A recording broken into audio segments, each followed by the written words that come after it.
I mean this in the most respectful way possible.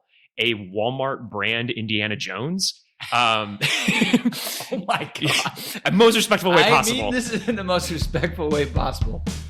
Peter Quill is just Walmart Indiana Jones. Like, think about it. You know, he's this person who is able to steal things.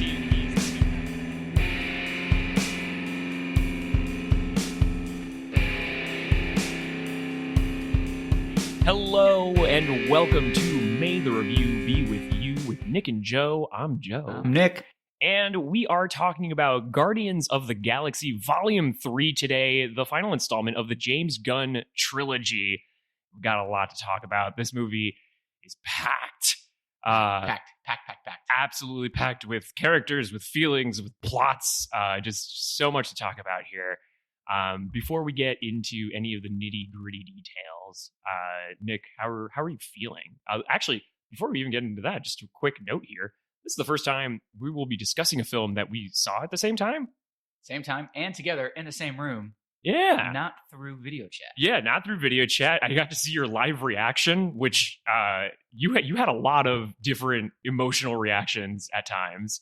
That was kind of nice to see. Yeah, it was very, very cool. Honestly, I think the movie that Marvel needed right now. I'm so glad you said that. Yes.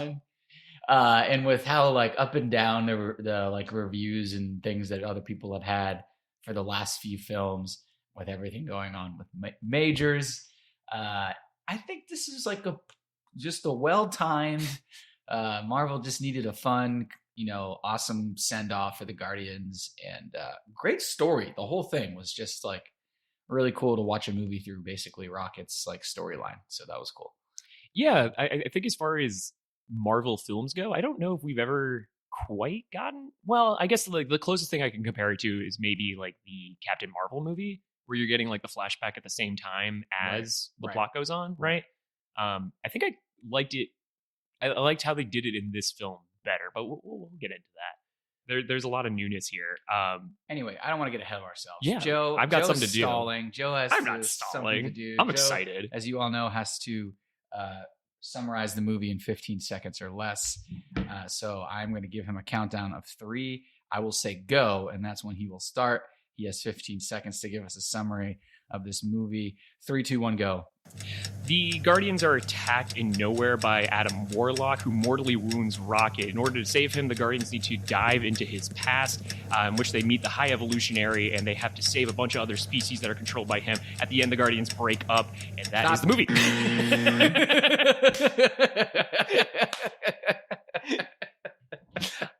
I think I covered most of the high notes there. Listen, I will say that it was those last 6 seconds you really caught back up, because you spent almost 10 seconds on just at the first 5 minutes with Adam in nowhere. I was like, yo, Adam Warlock, we thought was going to be a bigger plot point, and about 15 minutes in, you realize that he's just a really, really powerful idiot. And so we didn't really see much of him really kind of throughout. You know what's wild? You're absolutely right about my thought process for the beginning of that movie. Obviously he comes stampeding in hot. Yes, literally barges into the scene and plows Rocket through a ton of different walls. And, right away, we were all expecting him to be in it, after the end of the second movie. In the trailer, we see him. Expecting him to be some kind of big player in this. After that scene, when Rocket is mortally wounded, I forgot he was in the movie for 15 or 20 minutes before he reemerges.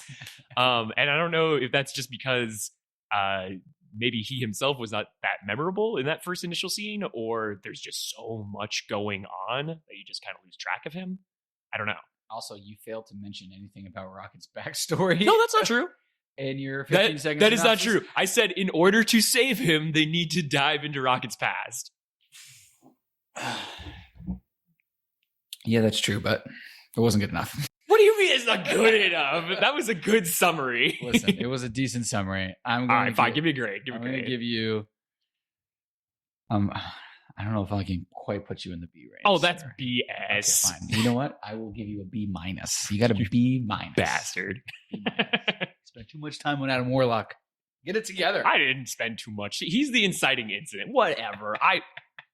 It was a B plus at best. All right. It was filled with no, minimum B plus. Joe was filled with rage. I'm just saying. Most of my teachers would have agreed. All right. Anyway. Yeah. Let's talk about this movie. Here we go. Okay. So hang on a second. Let me bust out some notes here. Yeah, that's a good idea. So let's do this location by location. That might be the best way to do this. So I think we have 4 different locations in this movie, and we start off in nowhere, which in the Guardians Christmas special we got an idea that they are rebuilding nowhere after the events of Infinity War and Endgame. So let's walk through that first setting real quick. What were your thoughts upon going in there? I always like that like kind of settings. It's kind of I don't know. It's cool how they can make it like very futuristic, but also kind of still feel homey, even though it's like, just like almost like a refuge for anyone who's like, is just like left over in space, basically. But I thought it was a really cool opening sequence. I enjoyed it. Oh yeah, actually, the whole like opening up with the song, with "Creep" by Radiohead, and then just kind of going through the whole thing and showing us that like Quill's a drunk because he lost Gamora and she's alive, but she doesn't remember him, and blah blah blah, and then like they go through all that, and obviously it opens with a quick little like flashback to Rocket, and then which kind of sets up the whole movie for basically like, hey, we're going to be flashing back and forth constantly, so it's a nice like quick setup in the very beginning, and they kind of they show like all the Guardians just like they clearly have been going through a thing with Quill where he's just like constantly drunk and like angry. So I forgot to mention this before we saw the movie. I think one of the first things when I asked you, I was like, oh, what are you excited about? One of the first things you said was, I wonder what song they're going to open with, and that was such a good thing to wonder about, because like that's such a big thing in this trilogy, right? Is the music, and yeah, Creep was a really strong choice. Really kind of laid the foundation for the rest of the movie there. Yeah, that was awesome. Yeah, especially kind of bouncing back and forth between Rocket and Quill, which, as you point out, there's a lot of anger and pain that's been like under the surface of this group for a while, even before Infinity War and Endgame, right? And now with the departure of Gamora, we have our leader who is hurting, and in some cases, as one character points out, running away from a lot of that pain that he still feels from that first movie, that first scene in the trilogy of losing his mother. That was a really, I thought that was a great choice. Also, I had not heard that version of Creep in a long time, and like that sent some chills. It was nice. Also, I don't remember when Rocket became a fan of Quill's music, but right, I did like that. Yeah, like out of nowhere, like he's kind of. Well, I think in the last one, I'm really trying to remember now, but like, we'll get into the music later. I do want to talk about the music. But okay, so I mentioned earlier this inciting incident is Adam Warlock comes stampeding in. Yeah. The plot literally barrels into nowhere. In which we get to see Adam, who's, as you mentioned, he's this man-child who's just absurdly powerful. Yeah. Part of the Sovereign. Part of the Sovereign, a child of the Sovereign. Which that was neat to see Elizabeth Debicki back in that role.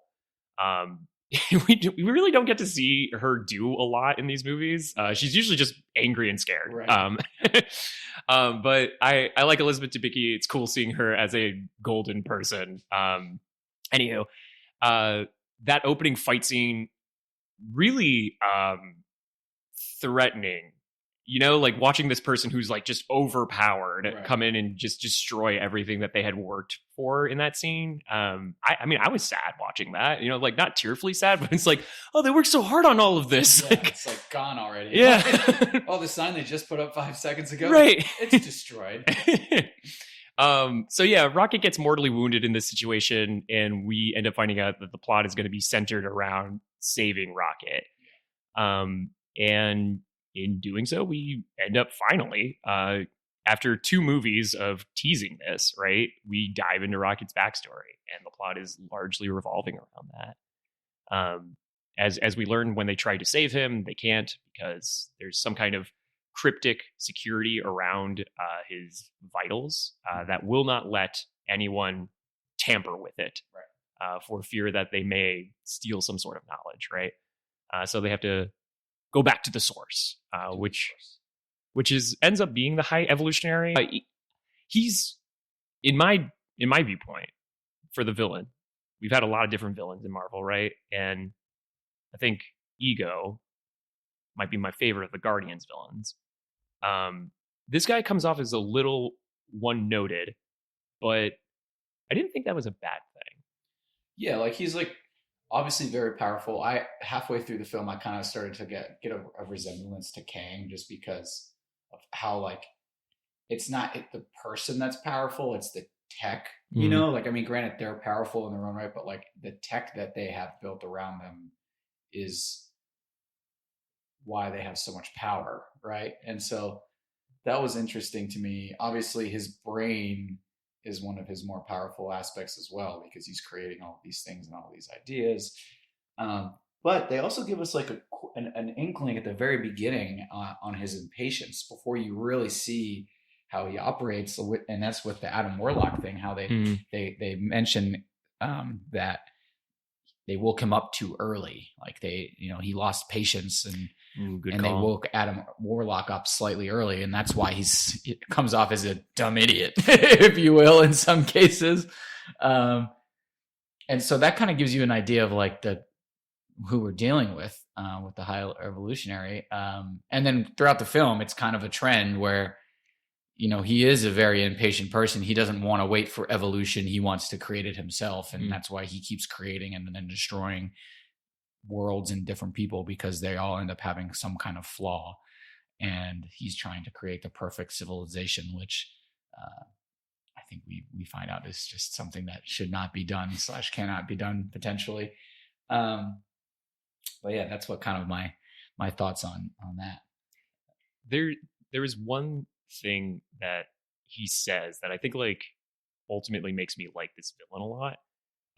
When this is part of Rocket's backstory, where we find out Rocket's being genetically groomed to help create that perfect civilization, right?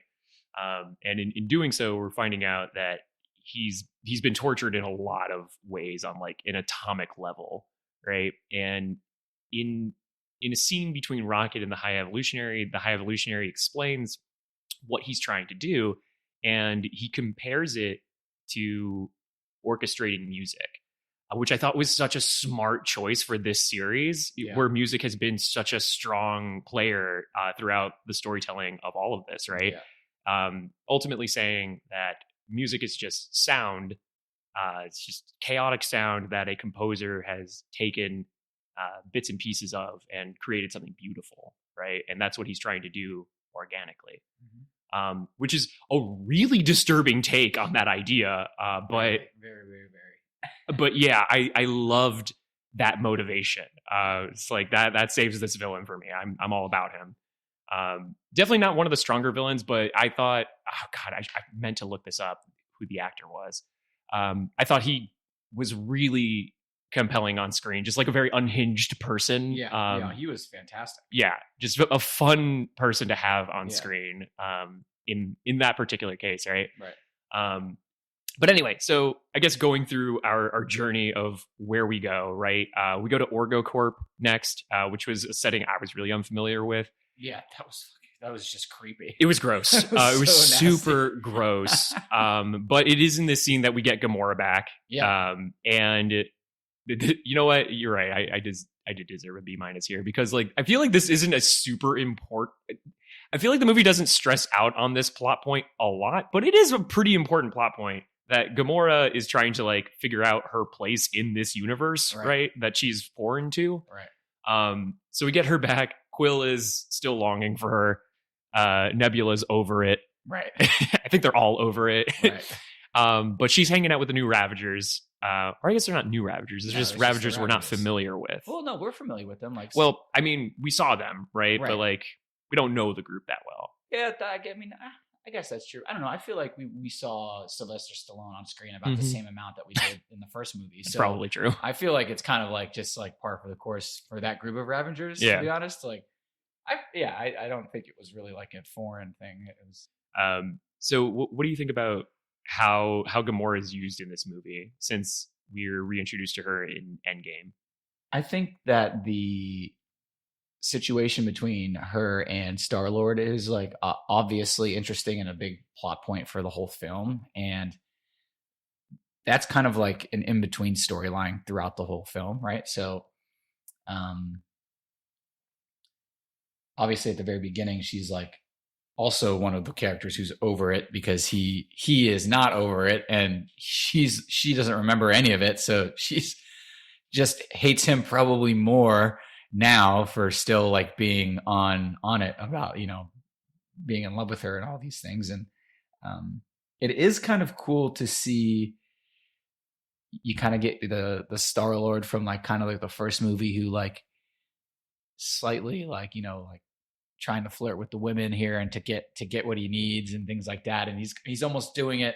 He's doing it because it's going to hopefully help the plan, but he's also kind of doing it because Gamora's watching it. Right. It's a flex. Trying to kind of flex and like show her like what, or remind her of what she, you know, used to know, but she'll never remember because it's not the same one, you know. It's kind of funny, but I kind of enjoyed that throughout the whole film. You kind of get these little blurbs where she's just like watching him like, where's the charm that I've been told that he had or something, you know? But as far as like Gamora, she was really kind of, I didn't have like any like big thoughts really, to be honest. Like, if you know, it's just a straightforward performance. Like, there's nothing super that stands out for Zoe Saldana. Zoe Saldana. Yeah. I mean, like she's great in that role, but like as far as the story goes, she doesn't. Other than just being, you know, badass on screen, which she is, right. There's really not a whole lot that she has to work with. Because, like you said, her story is pretty straight shot, right? Which tells me that, like, for some of these Guardians, like we might not see them for a long time, given how the movie ends. But I feel like her we're gonna see more of in the short-term future. At least the way they set up with the Ravagers, right? It feels like that's a story that. Is starting to unfold. Yeah, I could see that being maybe even like a Disney Plus series. Mm-hmm. You know, like a definitely story. You know, and then maybe you'll see some of the Guardians come back for that TV show kind of thing. But she's just straightforward performance, total badass, super fun. But the film is really about Rocket and you know Quill even, right? So it's really about that's them. A good transition. Let's go Quill first. Yeah. Okay, so you brought this up already. I think it's a fantastic point. I feel like we have not seen Peter Quill be Peter Quill in some of the last times that we've seen him, right. Which is, you know, I want to say like I mean this in the most respectful way possible. A Walmart brand Indiana Jones. Oh my God. Most respectful way possible. I mean this in the most respectful way possible.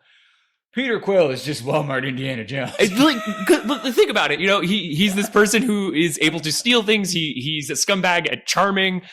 He has all the qualities of Indiana Jones, but not in the romantic way. You know, he is first and foremost a scumbag, but like a lovable scumbag. Walmart Indiana Jones. Put that on a billboard, ladies and gentlemen. Oh my goodness. But like he's good at what he does. I also think that Chris Pratt is the lesser of all the Chris's, but my goodness, I would never stoop so low as to call him a Walmart Indiana Jones. I stand by what I said. Chris Pratt is by proxy a Walmart Harrison Ford, ladies and gentlemen. It was neat to see Quill do what he does, right? Which is improvise. Right. He's the plan guy, but those plans almost always go wrong. Almost always. There is a plan that comes out later that I thought was ingenious and works out really well. That's the Groot plan, where they're storming the High Evolutionary's ship, and he keeps being told that it's stupid that he's willingly walking into a trap. He keeps saying it's not a trap, it's a face-off. And he's right. It ends up being a face-off in a really smart way, that he's using resources around him. He's using Groot's abilities to, I guess, grow and retract and keep things stored in a literal trunk. It's a literal trunk that he's storing weapons in. Right. Really smart thing to do. Tree trunk. Yeah, tree trunk. So I've always enjoyed Chris Pratt in this role. I think it's a role that's kind of built around what he's good at. Yeah. And he continues to shine at it always. It's also really cool because you mentioned Groot, how in every, like, when we first meet Groot, he's an adult in the first movie, right? And so, like, I think everyone had a preconceived notion of what adult Groot would look like once it was time for him to be an adult again. And because the new factor in his life is Quill and the Guardians, he has different needs, and he has different purposes that he can fill, and that one of those purposes is to be an actual tree trunk and store things. So in many ways, he has like morphed his body composition into a more like battle oriented organism. And so adult Groot is not just this tall skinny tree like we saw in the first movie. Adult Groot now is a Hulk-ish version of Groot in a way, which I thought was kind of cool. Like he's like they've really, like, they did a cool job with him through the years, I think. Oh, for sure. His character. That's a good way to describe it, that he's kind of grown in this way that best fits like that team now. Right. I think I'd rephrase it slightly, just personally. Like, I feel like when we first met him, he was very much like the brawn of that team, right? Like, he was so strong. Right. And like now, like, I feel like he comes off more as like a support player, like whatever the team needs, like he could do it for them. Right. Because we have other players who are like the bulk of the team. And he can fly. Yeah, well, apparently. It's more like falling with style. Yeah. Yeah. That was so ridiculous. Also, okay, so that particular scene where they're jumping off of the High Evolutionary's ship, right? And they come crashing down. I think that might have been one of the more brutal ways we've seen someone get killed. Yeah, I was not expecting that. No. I really thought that, like, they were going to pull up in time. Yeah. And then that guy was just going to, like, I don't know, get like not die like that. That was I thought they were going to pull a Batman. Yeah. Like scare the hell out of him, get the information and leave him. Yeah, that was so insane. No, they but I guess you maybe those kind of characters, you probably can't take off that technology piece from his head, and they probably can't live with that not attached to them. So I guess that would be my thought on like why they ended up killing him like that, because he was going to die anyway based on like how that technology maybe works. But I mean, I could see that, but like I would have assumed that would have been like an off-camera violence thing. Yeah, that was pretty wild. That like that was brutal. And also, I'm not sure if he died because he slammed into the ground or because he drowned. It might have been like a combo of both. I was insane. They first scared the hell out of him, then crashed him into the earth. So I mean, like, definitely some broken bones there. And then if that weren't enough, like you said, they drown him just to really make sure he's dead. That was wild, man. Oh, yeah. The High Evolutionary didn't even get that horrible of a death. So jumping back real quick to Quill. I thought he was super fun. I like where we end with him. That he and Gamora do not get back together, at least not yet. There's still more growth that could happen there. And I think it's Mantis who brings up the fact that Quill's been running away since the first movie, since that first scene. Mm-hmm. But so ultimately we send Quill back to Earth to meet his grandpa, who we haven't seen since the first 5 minutes of the first film. Yeah, I don't think it's necessary. I think they could have taken Quill in a lot of different directions. I think it's interesting that they put him back on Earth, right? Like that opens up some, I don't know, some possibilities that I've never even thought of before. Yeah. But I will say, while I agree with you, that got me. His grandpa seeing him and recognizing him immediately. That was his scene. I was like, let's try not to cry in this movie here. I failed that test. That got me. I think every Guardians film has successfully made me cry at some scene. In the first movie, it's the "We Are Groot" scene. In the second movie, it's Drax describing his pain to Mantis, which I still think is the best scene in all of Marvel. And in this movie, it's Quill and his grandpa, which again, I agree with you. I don't think it's something that's super necessary. And of the two other scenes that I just mentioned, it's probably the least tearful that I felt. But James Gunn knows how to make me cry, man. He knows. Well, like, I mean, it's really quick, but it was really cool how the very end when he actually says words for the first time, and they set this up through the movie. They did, where they were like, "You guys are just." This movie was so funny. You guys are just making up things he says. That right? was one of the best jokes in the movie. Such a good joke. But what you realize throughout the film is that as you learn the language by getting close with Groot. Like, so if you, that's the best way to explain it. Once you have that bond with him, have a bond with Groot, you understand what he's saying. And at the very end of the film, we get the first actual words that anyone can ever understand. And it is, "I love you guys," I believe is the line. I love you guys. I love you guys. Yeah. And in that moment, you realize we all know what he's saying because we are bonded with Groot. It was like, oh, that is like fucking really sweet. There is one thing. So, there is one thing that like I'm not going to say that it blows it. It doesn't, because I think the way James Gunn represents it is so strong that this other thing doesn't even matter. And this was out of James Gunn's control. But if you recall, in Infinity War, Thor can understand Groot because he took Groot as an elective in school or something. Right. Which is a funny joke. Yeah. But I don't know, for continuity reasons, like it slightly doesn't work, but like whatever. The James Gunn thing works so well that I don't care. Yeah. You know? Oh, that's so funny. I wonder what James Gunn's like if you asked him that, what he would say. I wonder what his reply would be. Like, he's like, maybe Thor had like loved that species or something.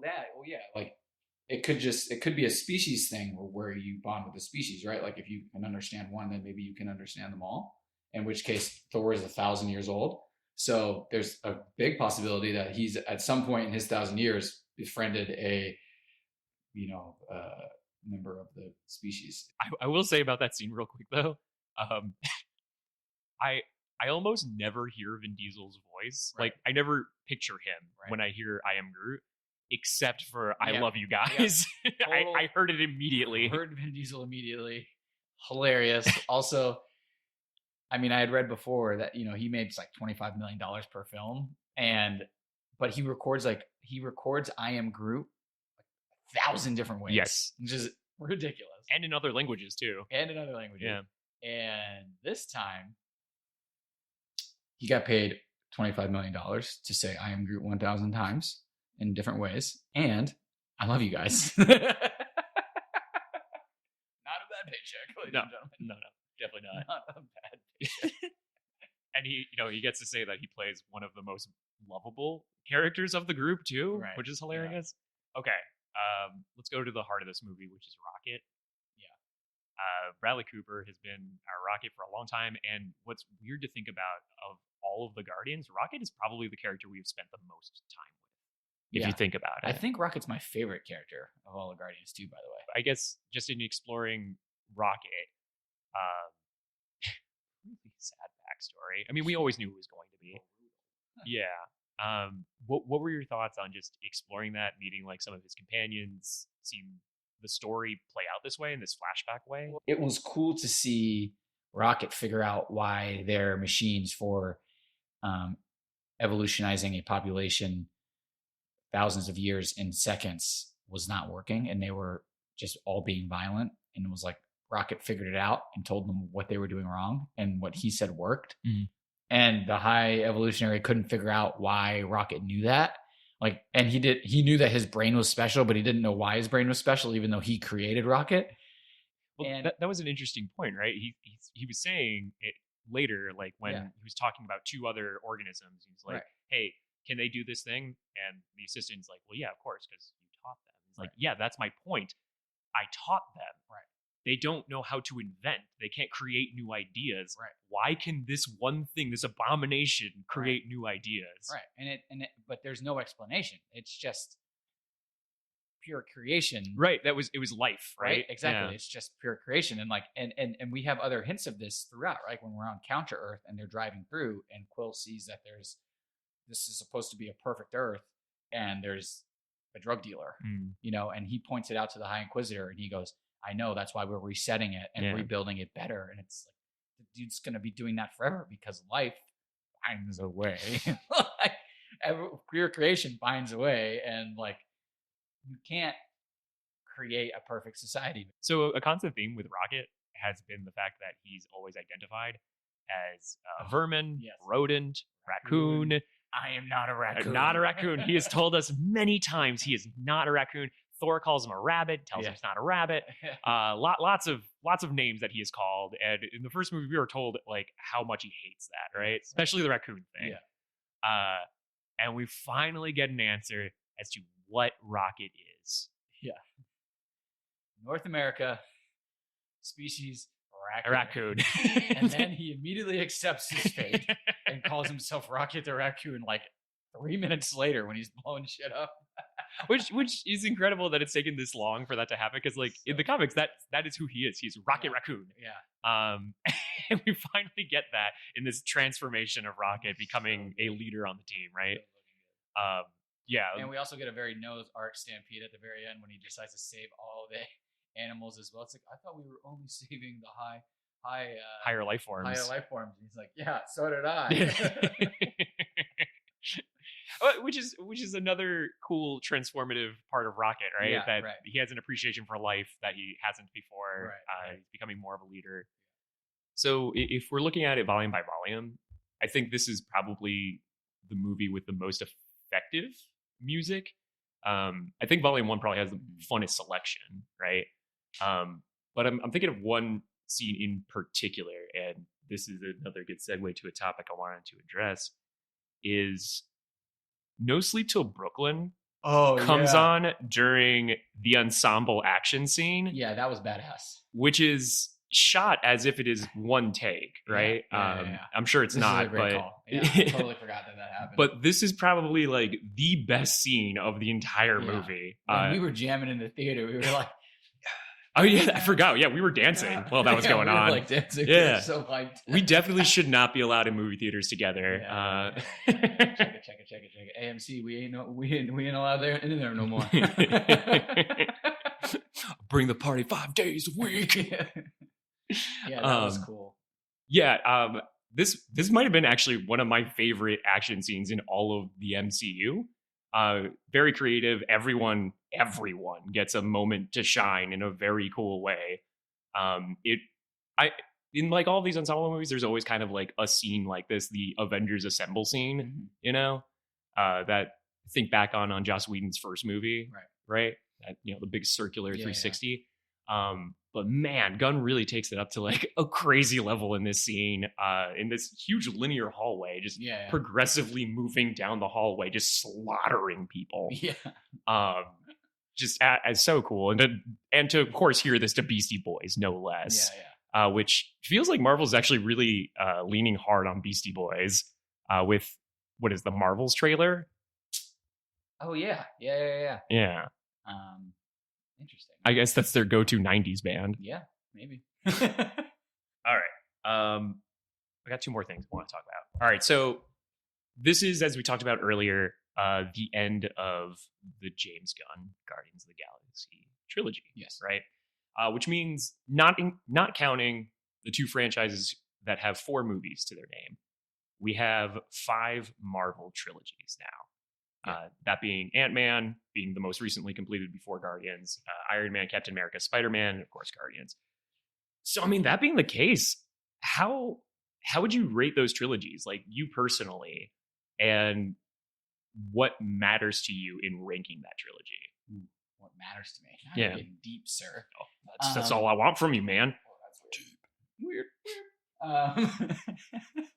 So it's tough. This is tough. So I think that I think Guardians and Spider-Man are probably tied for 1 as far as a trilogy goes, in first place. And then we have what am I missing? Iron Man, Captain America, and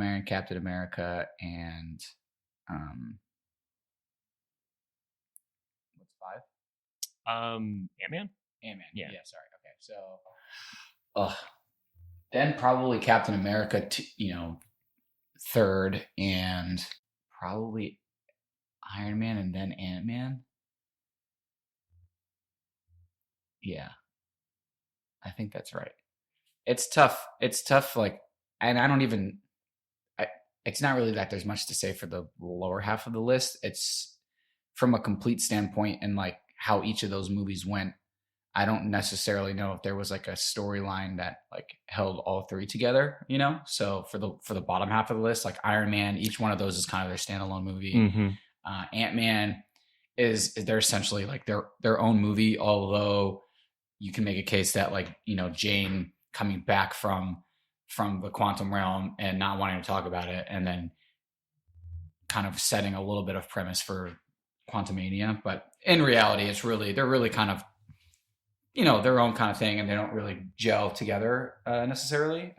Right. You don't really need to have seen the previous films to get them. And Captain America, very similar, but all three of those movies are so good that it doesn't have to be a trilogy that like flows, right? They're really awesome in their own right, and of course, like, you know, Civil War is like is so good. But from like just a pure storytelling perspective, I think that Guardians, like, it kind of has its own, you know, like DNA from like that kind of gels between all three films, you know, like, and there's always the question about Rocket. So I feel, and Quill with the family thing. And so, I don't know, it just feels like more of a trilogy, like a true trilogy. And then it's cohesive. Yeah. And then Spider-Man might not be cohesive. But because he's kind of like growing up in school still the whole time, you kind of feel like you're like, it's more like in order, you know what I mean? Like you kind of have like a steady state of time kind of flow, if that makes sense. And he's kind of like growing up throughout, you know, I mean, obviously, you know, and so it's not like, yeah, you kind of get to watch him like grow up, and, you know, obviously in the first one he becomes Spider-Man, or he is Spider-Man, but he's kind of finding his footing. And then in the second one, he's wrestling with like being a leader and all these things. And then now, and obviously in the third one, he like in some cases becomes the ultimate leader by sacrificing his whole life to save everything, even though he caused the problem in the first place. But we're not going to get into that right now. I see. The thing is, like, I don't think I'm really far off from your list. Like, I feel like I'm pretty much the same for a lot of the same logic, you know. Guardians 1, Spider-Man. Actually, all right. If we're going for trilogy cohesion, okay. Spider-Man 2, Captain America 3, Iron Man 4, then Ant-Man 5. And it is for exactly the reasons you said. You know, that if we're telling a story of a trilogy, those first two movies really feel well linked, right? Right. There's a complete story that you have in volumes 1 through 3 of Guardians, right? Mm-hmm. Of this kid who runs, or not runs, but is taken from home, and it's a long trip back home, right? There is something very Star Wars about that isn't necessarily Star Wars, which is, and again, like that cohesion exists because it's James Gunn all the way through. Yeah. Spider-Man, same exact thing. It's John Watts all the way through. You have this, what you said, it's a coming of age story, right? Those movies don't necessarily link the same way Guardians does, but it is all coming of age. That theme persists. Yeah. Captain America, okay, so it doesn't have the same director all the way through. I think the first one's Joe Johnston, and then after that's the Russo brothers. Mm-hmm. And despite that, I think there's still some decent theme cohesion, right? Well, yeah, and plus in the first one, it's like, you know, it takes place at the beginning of, you know, Captain America's life, and then the second one, he's just. I mean, the first one's kind of a prelude to Avengers. It is, you know? So yeah. Like, yeah, exactly. Like, so it's tough to have a cohesive trilogy anyway when the character has been sleeping for, you know, however many, I forget the time he's asleep, you know, when he's in the ice. But well, I mean, the thing I've always enjoyed about that character is his whole like premise is described to him when, oh my god, I'm gonna forget this guy's name. Abraham Eskra. I probably butchered the heck out of that. But the man who invents the super soldier serum, when he tells Steve why he chose him, because he is a good man, and that's what that trilogy is. You know, the world changes around Steve, but Steve does not change. It's an anti-character arc, and it works really well. It's our anti-character growth, I should say. Whereas, like, Iron Man really feels really disconnected, especially with the third one, which is, I think, first two is Jon Favreau, and the last one's directed by Shane Black. That I'm not the biggest fan of the Iron Man trilogy. I love, obviously, Robert Downey Jr. and the first Iron Man. I think the third one is underrated. What's the third one again? That's the one with the Mandarin, quote unquote. Oh yeah. I'm the Mandarin. Yeah, that one's They're guilty of the Spider-Man 3 Sam Raimi trilogy thing, where all of a sudden he's just like narrating. I mean, you find out why at the end, and it's kind of a joke, but it's still weird. And then Ant-Man's Ant-Man, I guess. But we're on the same page as far as the rankings here go. I think James Gunn really leaves this franchise, both Guardians and Marvel as a whole, in a really great place. What a swan song. Yeah, and we really, like I said earlier, we really needed this Marvel film for the what's going on, and just with how how crazy the last couple movies have been, really divisive with all the things that have happened, and then also some stuff in real life with certain there's that too actors that's really kind of like putting everything in a little bit of a we're just in a limbo kind of maybe at the moment. Jeopardy. Did you see that Blade the production of that just halted? And now there's a writer's strike, so that's also causing problems. So there's a whole ton of things going on, and so this was just a really fun movie, awesome way to close out the Guardians trilogy. And it might be a while before we see anybody. Pretty wild, but we do know that Star-Lord will return, and I'm sure the Guardians will return as well, because now they're technically two separate entities. So I am curious to see what they are planning with that new Guardians team, but I'm probably more curious about what they're planning with Star-Lord, because that's the first time that we get a Guardians movie that ends, and it's the Guardians aren't returning, it's Star-Lord will return, and he's on Earth. It's just so interesting. Where do you go from there? Because I mean, like, it doesn't seem like he's got any tech on him. He's just Peter Quill at this point. I was gonna say, I was like, he doesn't seem like, and nothing. I mean, he is half god, and we don't really know if that half is actually gone or not. Or if it's just dormant. That it's gone, but I think there's a lot of questions. That can be easily retconned. So, but with either way, he doesn't really seem like a hero or like a dangerous person when he's just on Earth in street clothes, so which I'm sure there are ways to work that, but who knows. There's endless possibilities at this point. For sure. Last note that I want to ask you about before we get into a rating here, is Disney crazy for letting James Gunn go? Yes, but I don't think it's really they let him go as more of like, you have to progress in your life and your career, and James Gunn was never going to be the head of Marvel. Right. He was never going to be Kevin Feige. So like, if either James Gunn just wants to be a director and have control over certain characters and have control over his own like storylines, which is great. But if there's a part of him that wants to try and build a whole universe, then you need to go somewhere else, and everyone knows that DC needs all the help they can freaking get. So curious about what your confidence level in him having the keys to the kingdom goes, because obviously you love Guardians of the Galaxy, right? But I also remember that you were not a big fan of the Suicide Squad, which he did do. Oh, I didn't remember that he did this. The second one. That was him. Oh, the second one. Yeah. I didn't even watch that. Yeah. I remember asking you about it, and you were like, I hated this movie. Well, yeah, but I mean, Suicide Squad's just bad. I enjoyed the second one. That doesn't give me a lot of confidence, actually. I didn't even remember that he did that. So I don't know. Maybe I just won't even care about DC anymore. They really just struggle.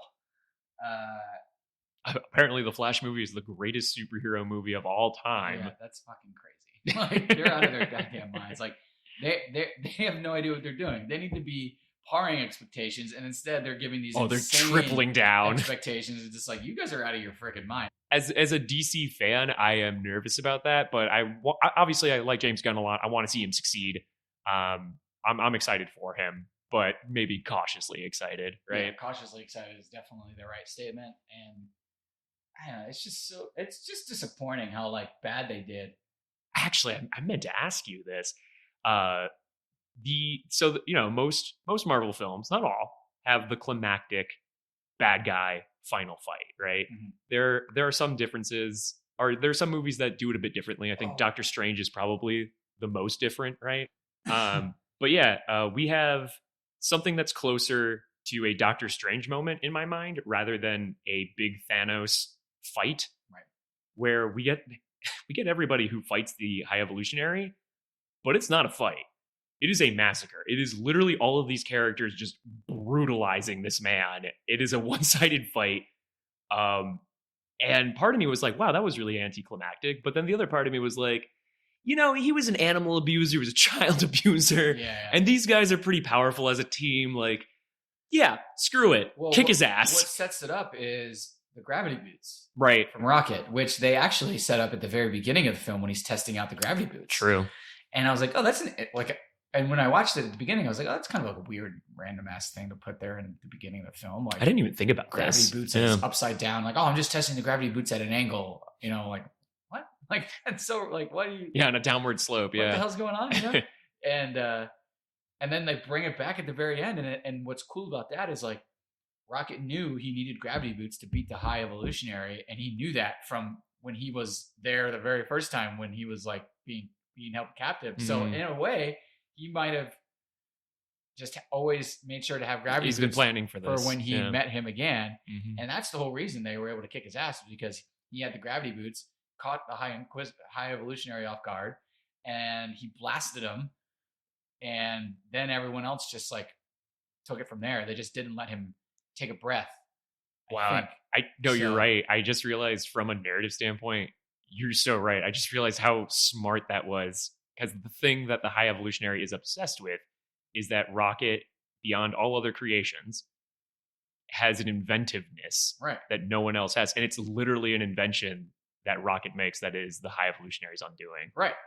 That's awesome. The gravity boots, I'm so glad you pointed that out. Yeah, and I'm glad you were saying something about that, because I wanted to bring that up, and that would have been a huge mistake if we forgot to bring this up. So yeah, but they set it at the beginning, subtly, which Marvel does very well.